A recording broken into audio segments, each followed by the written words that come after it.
50 years ago, NASA began lofting parachutes to altitudes and speeds meant to simulate the conditions of Mars entry. Those early tests demonstrated the challenges of inflating lightweight materials in a 1,500-mile-an-hour wind and having them survive well enough to help enable a safe landing on the red planet. Today, as our missions become ever more daring, we need new parachutes capable of surviving those strenuous environments, and we need ways of testing them at loads higher than ever before. Engineers at NASA's Jet Propulsion Laboratory worked with NASA's Wallops Flight Facility to develop a new test technique. The Advanced Supersonic Parachute Inflation Research Experiments, or ASPIRE project, uses a two-stage Black Brant 9 sounding rocket to carry its payload to the conditions needed to stress the parachute.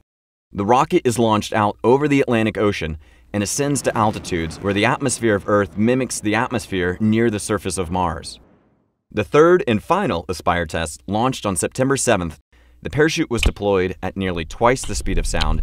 In less than half a second, 200 pounds of nylon, Kevlar, and Technora go from a small drum-sized bag with the density of wood to an inflated parachute with the volume of a large house, generating nearly 70,000 pounds of drag.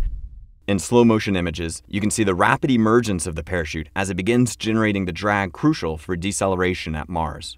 These images give us amazing insights into the physics and early behaviors of a supersonic parachute inflation. The apparent ease of the unfurling and unfolding in the parachute belies the severity of the extreme environment in which this occurs. After 3 successful tests of ASPIRE, NASA has now tested their new parachute at loads and conditions exceeding any large supersonic parachute before it, and 40% higher than the highest load expected for the Mars 2020 mission. Our parachute is now certified for flight at Mars.